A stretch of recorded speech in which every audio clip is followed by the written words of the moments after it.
There's a secret world that's hidden inside of the critically acclaimed MMORPG Final Fantasy XIV. It has the absolute most degen group of people I've ever seen and met with my own eyes.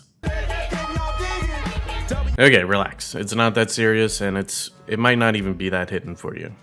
Listen, if you've played World of Warcraft for any amount of time, then odds are you know what someone means when they talk about the roleplay that happens in Goldshire Inn. Huh? You know, all that stuff. You know what goes on down there? Now, take that and then times it by 10 per cluster per night. Because that's what's going on. There's an extremely high chance that as a Final Fantasy XIV player, you can remain completely ignorant to this secret world. The most notorious communities only come alive at night, and once you notice them, you can't stop noticing them. A lot of places have a bunch of different advertisements, they have different theme nights, they got entire websites dedicated to these social gatherings. If you've ever explored the Final Fantasy XIV Twitch section, you've come across a lot of the DJs that host and stream these parties. But, is it cringe? Well, I guess that depends on where you draw the line. This is me getting footage for this video. I kid you not, I booted up Final Fantasy, went to a random 18 plus club. This was an apartment, and I didn't check that at the beginning, so that's on me. These apartments make me even more uncomfortable because you have zero space. It's just you and these people, and you're in the thick of it. There is no escape. It's also the beginning of the night. It's only 8 o'clock Eastern time, so I can't imagine it's too heavy. Well, that's just wrong because they're just having a casual conversation about having a threesome and being in the mood, stripping down, and you get it. We also have a detailed explanation of drinking liquid, and this shit is making my head hurt. If someone needs extra time to understand what you're trying to portray and roleplay, just keep it simple. Unless this guy's trying to boast about his intense tongue roleplay. The only thing I can think of is Homelander in the back with some breast milk. But hold on, what if I told you that while it's kinda cringe for these people to just be getting hot and steamy without hopping into a group to continue it, or taking it to whispers, or at least taking it to a private room. We're gonna come back to this situation, and with some provided context, it's gonna be less cringe, okay? I promise. Bear with me. There are some clubs out there that will put heavy emphasis on 18 plus and usually add in something about certain fetishes. Of course, any kind of strip club related or skimpy this or that, you get what I mean. It's you know it when you see it, and it's easy to know exactly what place is for what. These 18 plus clubs usually have dancers wearing pretty much close to nothing while trying to be as unique as possible with their fashion. And these are real people. Each club pays for their dancers and their DJs to be there. They get paid to dance, put on a show, or even take you to a private room, which do exist in Final Fantasy XIV. For the right price and the right connection, dancers will take you into the private room for some different kind of gameplay. Shout out to Alex, the only man I know who took up this offer. Apparently an absolute stud in the type game because they agreed on a price and lasted about an hour, then goes, they had fun, so I didn't have to pay. Okay. Honestly, it doesn't even matter what gender you choose in this game, whether it be female or male. A lot of players just pretend to have whatever is needed to finish their quest. I guess this goes without saying, but don't trust anyone to be who they say they are. These clubs might look 70% female, but deep down, it's 90% male. Probably higher. But from what I understand, that's accepted. You're supposed to just let your fantasies take over. Also, you know that roleplay add-on that WoW has had for a long time? Maybe you've never heard of it, but it allowed for complete backstories when you inspected somebody. This was obviously more popular on the roleplay servers. Final Fantasy has that too. They're called cards, and usually anyone worth their salt when it comes to roleplaying has this in their info. Cards are actually pretty interesting. For the more millennial crowd, think of it as a MySpace or a Tumblr page. It's free to use. It's a very simple one-page site for personal use. Although the main website goes on to talk about business pages and stuff like that, I think I've only seen this website used for roleplay purposes. And pretty much every card you'll run into will strictly be roleplay backgrounds. But you will definitely find lewd captions, lewd photos, and a whole checklist of fetishes. I know it's not specifically related to Final Fantasy per se, but I've seen this list a lot with the heavy 18 plus clubs, and people fill this bad boy out from top to bottom extensively. I'm not going to go through the whole list. It's pretty graphic when it explains some of the lingo. If you're interested in the entire thing, just Google fetish checklist. It'll pop up. You can read it. Basically, what I'm saying is, if you're into it, and if you can think of it, then you're going to find someone who's also into it in the Final Fantasy XIV 18 plus scene. A lot of role players will have WU/T in their profiles, which means walk up/tell, meaning they're open for being whispered to and talked to for roleplay. This alone doesn't mean much. It could just mean that they're a regular role player or just looking for a conversation or a friend. But when it's coupled with the other stuff, like some of this or some of that, then you found yourself someone who's looking for the 18 plus experience and is just walking around in broad daylight letting people know they're horned up. But listen, enough about fetishes though. We get it. People be gooning on Final Fantasy XIV. Got it. But okay, why was I there? Listen, I just like to be a fly on the wall of the most crazy shit I can find. This isn't something that's like new to me or new to Final Fantasy. I started playing Final Fantasy XIV during like Shadowbringers, which was a couple years ago. It was a thing then, and it's a thing now. And to be fair, the DJs at the clubs play really good music. I know that sounds like cope, but I'd say a decent chunk of my past playlists come from the DJs that play at all the clubs, which kind of leads to my next point.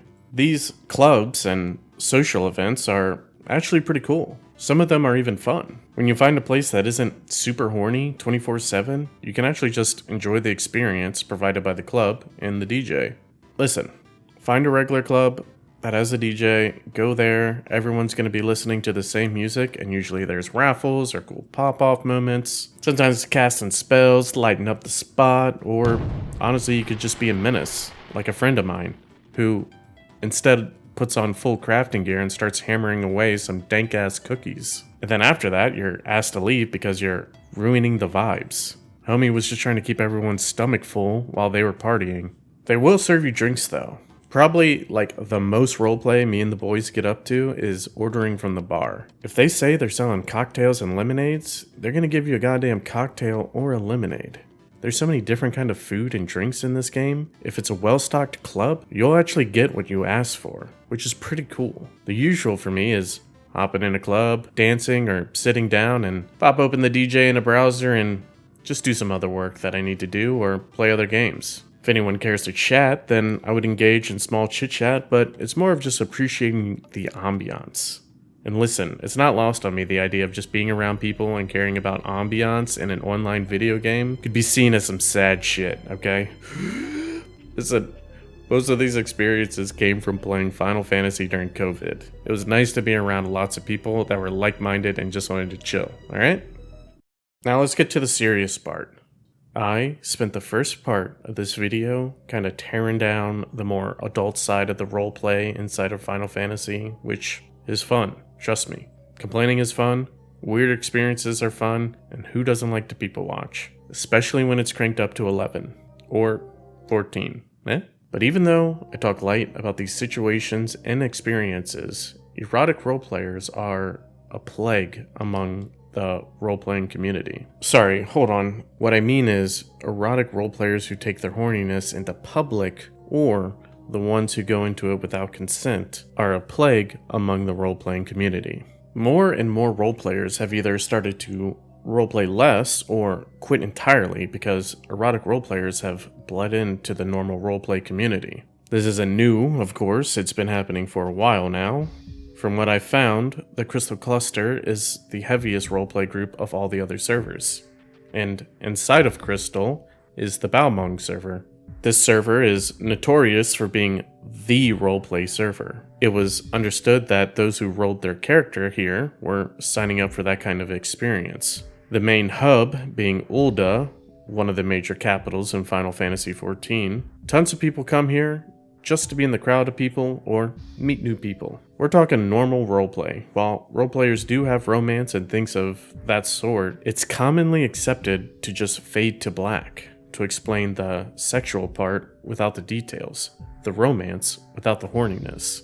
With the introduction of traveling to other worlds, wanderers from other servers started to come to Balmung for these roleplay experiences. Thus, the community got bigger and more accessible. Unfortunately, this leads to the issues at hand. No longer should you bother fleshing out your own backstory and engaging in other people's roleplay. The horny people will hop over and steamroll through any of the regular dialogue a normal roleplayer will spit out and push their sexual fantasies as soon as possible. It happens, and it happens a lot, to literally anyone. I'm not kidding. Take, for example, Popoto Pami. Their post here is exactly what I'm talking about. They like to roleplay as a cake peddler who likes to give free cakes to sprouts. Sprouts are a term for new players. They also play as the Lalafell, which, if you're not sure what they look like, they are basically a potato, or otherwise known as boom, a child. No. Which means no one is safe from the creeping horniness.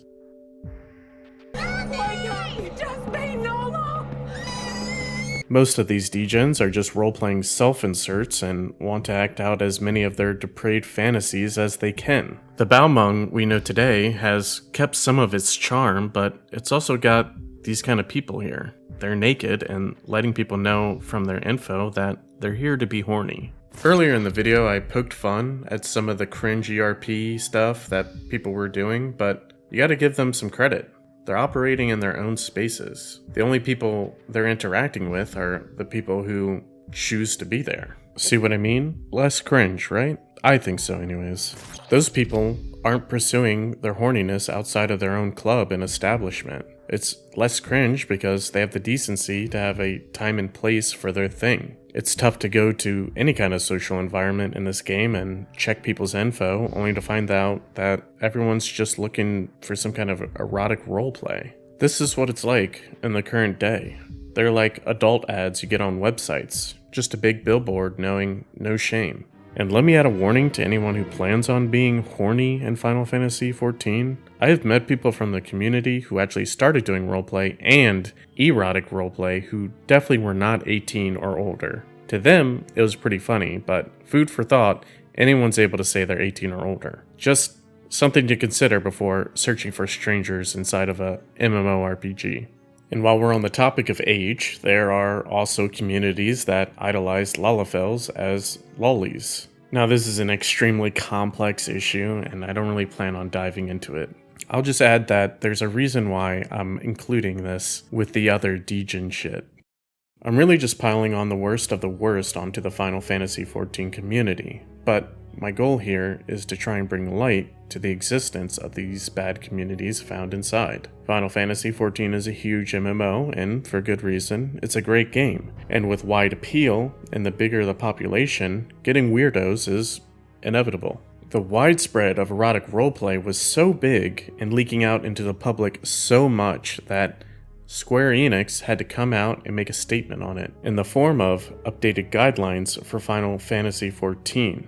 It reads as the following. In the case of role-playing involving mildly sexual expressions such as erotic role-playing with a consenting group of 2 or more players, if it is conducted in a private area, it will not be considered a violation unless a report is made. It's honestly a breath of fresh air when you are able to inspect someone in the game, check their card info, and it's just completely normal and non-sexual. For people who actually do want to experience normal roleplay and cool social events, there's a lot of desire for more roleplay, and there's whole discords and websites dedicated to all the events that happen. Heading over to FFXIV-RP.org, they've got a list of everything going on by the hours each day for an entire week. And the events that are posted on this website are strictly not adult-only events. Some places may have an M rating for mature, but these are specifically for violence, blood, drug-related, sexual topics, or strong language. It's like an R-rated movie. There's also this, another great website that doesn't really have any kind of restrictions on it. It allows you to sort and search for specific themes and styles. Just a small update for these websites, though. The expansion just came out. It's still pretty fresh, so a lot of these social events are kind of on hiatus until a lot of the server issues get fixed and all that good stuff. Let's talk about the fun stuff, like the more positive side of these events. Even if you aren't a role player, they're just fun to watch. Have you ever been to a fight club? You have these two people go into a pit, and then they role play moves against each other, and then roll dice against the success or the defense of each move. There's also gambling events, there's tarot readings, and even triple triad parties. If you don't know what triple triad is, it's a fairly simple card game inside of Final Fantasy. The idea of getting together with people to play a card game brings back some pretty fond memories. I do appreciate and support the normal side of these events. Final Fantasy XIV has a great and caring community. Most interactions you'll have with players may only last 10 to 15 minutes, depending on what raid or dungeon you're doing. Having a place to sit down and talk with different people in-game lets you relax more and just have a good time chatting. It is an MMORPG for a reason. It doesn't hurt to make some friends along the way. I know roleplay gets a lot of flack because of the sexual side to things, and a lot of it just being abnormal or cringe. I think the normal experience for anyone who's not familiar with regular roleplay has usually seen just the absolute worst parts and not any of the good. Final Fantasy XIV really lets you just dip your toes in and just experience it without any real commitment. You don't need a hero's journey background, a dark past, you don't need to make your own card profile or set up anything. It's as simple as just responding to other roleplayers giving you an N. Maybe it's just someone who uses quotation speech towards you, maybe an emote, or like Popodopami, just giving you random cakes or any other kind of food. Of course, I'm not asking you or other players to dive balls deep into role-playing, just that it doesn't hurt to do a bit here and there. Even if it's to let them know you're not interested or maybe you're just too busy. In Final Fantasy XIV, no one will bat an eye if you participate. There's no social credit deductions for doing so, it's just kind of the norm. And the other great part of all these social events is that the fashion is kind of nice. Are you super big into like transmogs or like unique glamours? These are the places. The more generic clubs usually have like a rotation of just completely random theme nights. There's like witch night, space night, etc. You get it. You get to either see cool fashion and take inspiration from it, or if you're a big dog when it comes to fashion, you're there to show off what you got and get recognized. Also hard to ignore, but when you do go to some of these places and events, the interior design of a lot of the houses are just top notch. I also really quick want to give a shout out to DJ Blue_L was. Him and his wife are an older couple, but still go to clubs daily and DJ on Twitch. Single-handedly carrying some of my playlists, and it's really wholesome watching both of them DJ at times and just chill and hang out.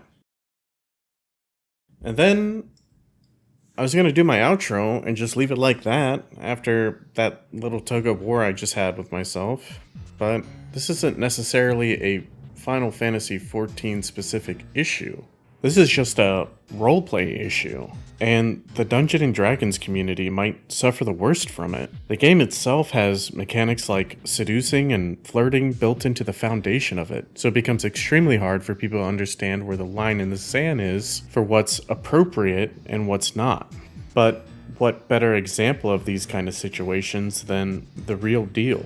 In the year 2020, Adam Koebel was hosting Season 2 of his Far Verona, Episode 18 to be exact, where one of the characters, who is a robot, goes to an engineer for a fix-up. This engineer leads on kinda heavy that he fancies this robot, named Johnny and played by Elspeth Eastman. They have a back and forth of the process of fixing Johnny up while Adam, who's playing the NPC, the engineer, begins to act out a bizarre scene, to say the least. He begins with pretending to be like some kind of ooh-woo, I'm a nervous engineer, oops, I'm falling over myself here, to eventually hooking the robot, Johnny, up to some weird cables and inducing Johnny's first ever orgasm. Equivalent of a robot orgasm. Right there, it hits you like a truck. Your whole system just like lights up with like positive experience indicators, and your vision like flickers and blurs. Your temperature sensors all go haywire for just a second. Your knees buckle slightly. And I think maybe that's the last shot. I think that's the shot of the episode, is Johnny getting his brain stimulated.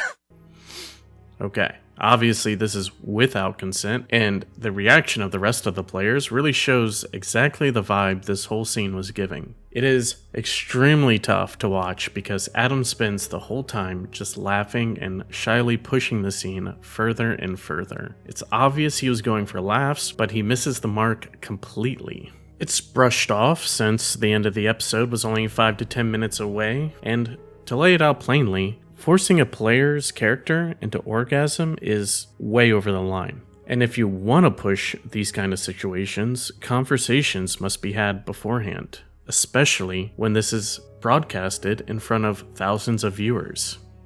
Wow. By this sexy mechanic. What a ride it's been. It's even more complex of a situation when you take in consideration just the stage of where it's happening. As said previously, this is in front of thousands of people.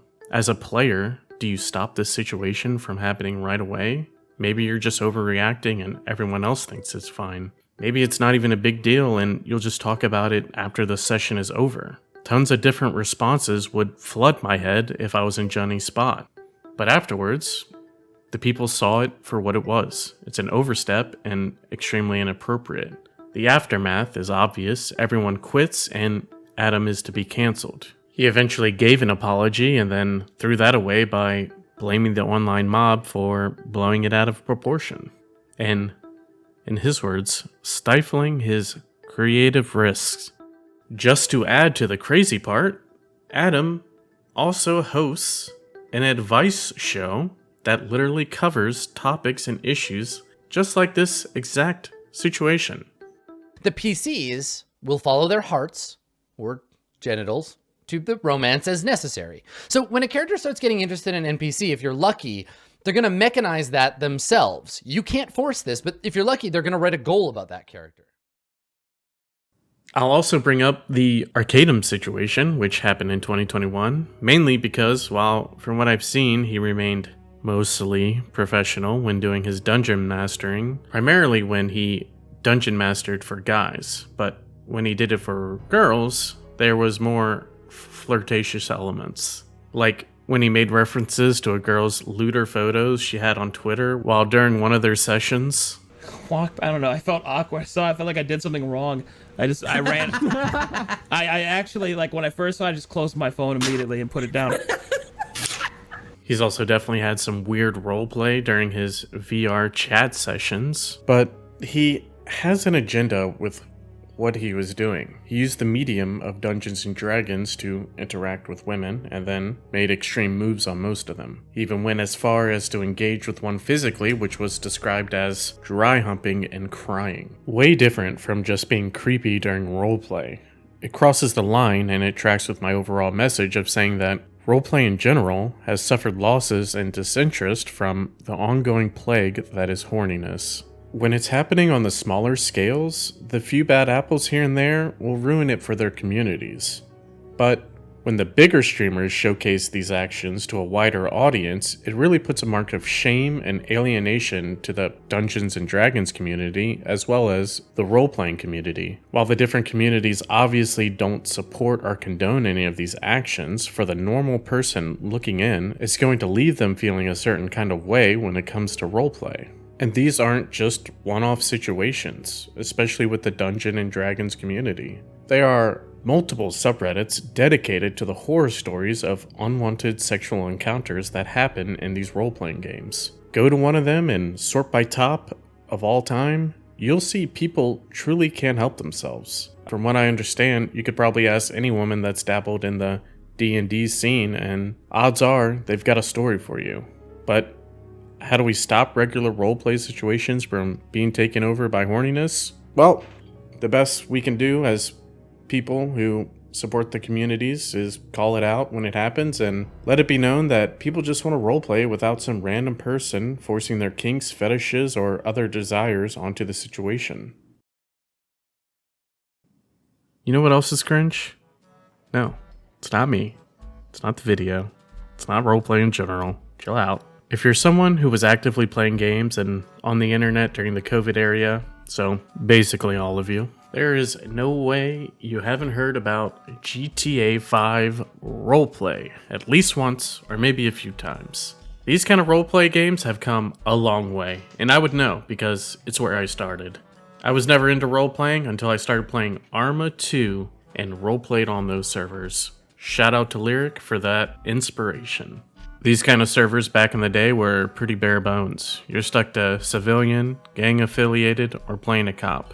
But we made the best of it. GTA 5 roleplay came with various different jobs, different outcomes, different stories altogether. The possibilities felt endless, but as always, the main archetypes remained. Civilians, gang affiliated, or playing the police.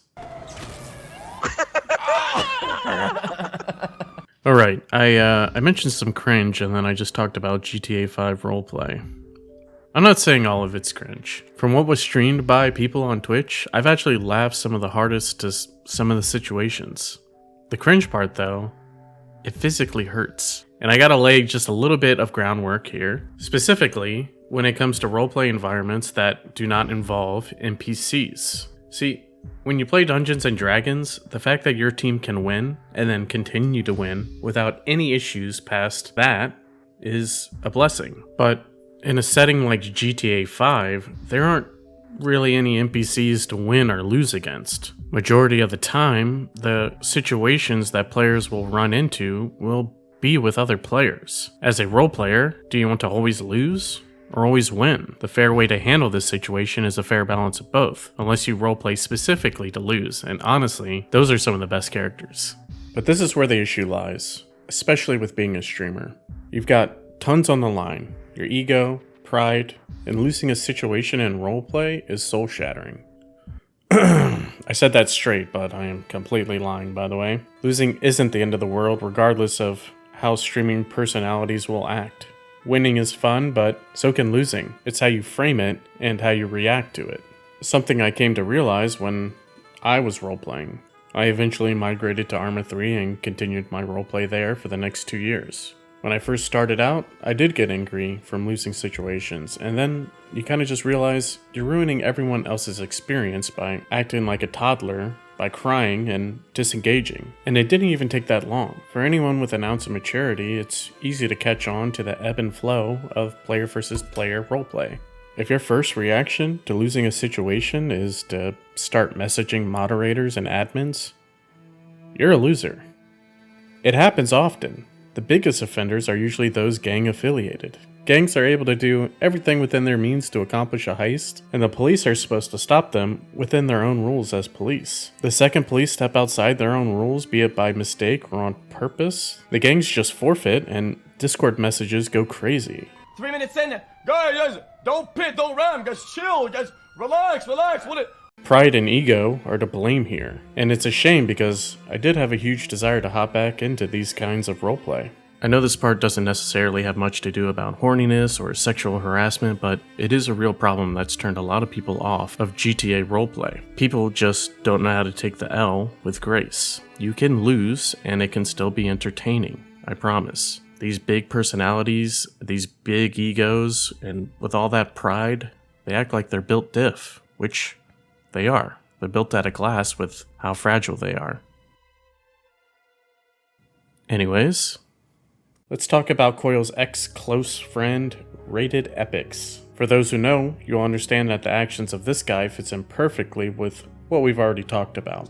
He has a history of being just a complete creep. He's too horny, emotionally abusive, to any girl who would give him the time of day. One of the streamers, Eve, said, "He was asking me for cam shows and other weird shit, then deleting his messages in seconds. I could never get proof, and I thought no one would believe me. He was untouchable." Of course, that changed when more women stepped forward with screenshots to back up the allegations.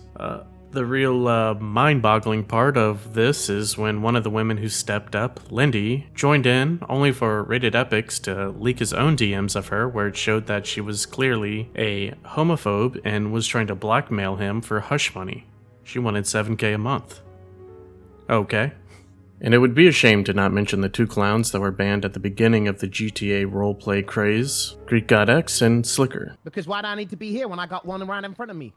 Just shake it a Okay. little. So that's like. Okay, that's her bike. Hey, I come just on, man. told That's you. not all right. That's- Hey, Both had plenty of complaints against them and harassment towards specifically women. Most of the roleplay is just constantly calling women hoes, asking them to do certain acts, or talking about how thick they are. I find out that you're talking like this again to other women, we're gonna have a problem. wow, that sounded so hot. You turned me on, actually. It's inappropriate. Stop. Yeah, Yo. Stop. Slicker was first to go, banned, and went on a rant about how LGBTQs were the cause for his ban. He then put out an apology where he says he didn't mean LGBTQs, he meant SJWs. It's easier to blame everyone else than to look inwards and do any kind of reflection, especially in an apology post. Greek God X soon followed, same stuff. These two people played the common trope found in any roleplay server. Self-insert assholes. Anyone who plans to roleplay, do not do this. Everyone sees it for what it is. You want to be lazy, put zero effort into playing along, and you want to have no filter while you do it. Assholes are a dime a dozen on roleplay servers. Actual fleshed out characters and funny people are the real gems. But why is this an issue? It's just roleplay, right? Assholes exist in real life too. That's right.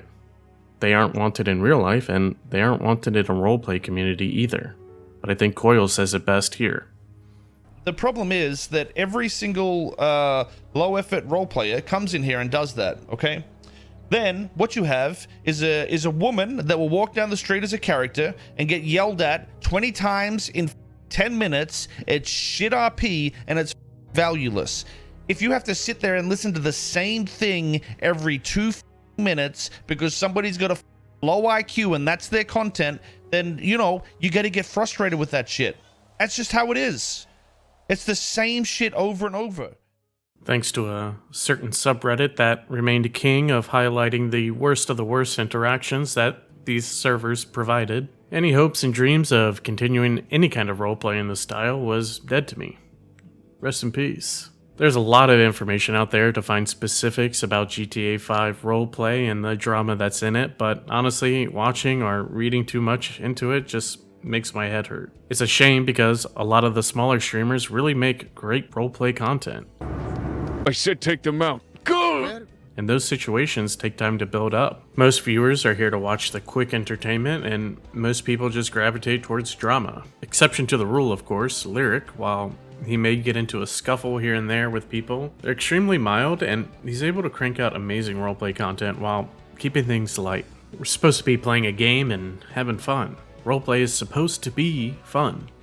And time after time, roleplay will get dragged through the mud because in reality, some people just can't handle it. From horniness to egos, there's so many factors that can just ruin the vibes that come with roleplay. There's a delicate balance that's in place when it comes to these kind of things. Depending on the game, roleplaying can lead to the absolute best experience you can attain, and it can lead to the absolute worst experiences as well. To not sound completely doomer as we near the end of this video, most experiences will be positive. The drama stuff is usually more on the rare side. Don't let the negatives that I've touched on in this video shape your view on roleplay. World of Warcraft has somewhat of a roleplay community, but it feels so scarce and scattered that it's hard to even get a glimpse of it. That hasn't stopped people though.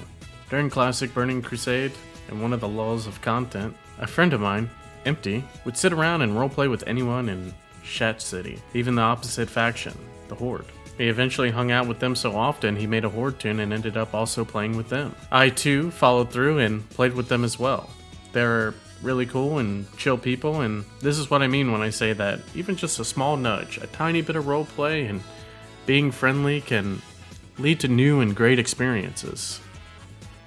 For those who are more interested in the Dungeon and Dragon stuff, Matt Mercer is always a great watch. He's really been the bridge from normies to Dungeons and Dragons, whether the community likes it or not. For those who are interested in Final Fantasy XIV roleplay, I highly recommend just logging into the game and going to a friendly event or just watching other people to get a view of it. If you don't have an account, did you know that the critically acclaimed MMORPG The Final Fantasy XIV has a free trial and includes the entirety of A Realm Reborn, Heavensward, and Stormblood up to level 70 for free with no restrictions on playtime. But yeah, whether it be a bar in Final Fantasy XIV, maybe just idling in town, maybe you're trying to enjoy a great game of Dungeons & Dragons, or maybe you're just role-playing as an actual cat. There's tons of opportunities out there, and roleplay is what you make it, so give it a try. Hi, I'm Drift Pie. I started a Patreon for those who wish to support me and my videos and get their names at the end of my videos. The link will be in the description. I really enjoy writing and editing and just entertaining people. Being a content creator that can be put on monitor 2 while you do other things has always been a dream of mine. A silly dream, but it's the kind of entertainment I like, so it's what I aspire to be. But anyways, enough about me. Don't forget to comment, subscribe, like the video, and as they say, bye.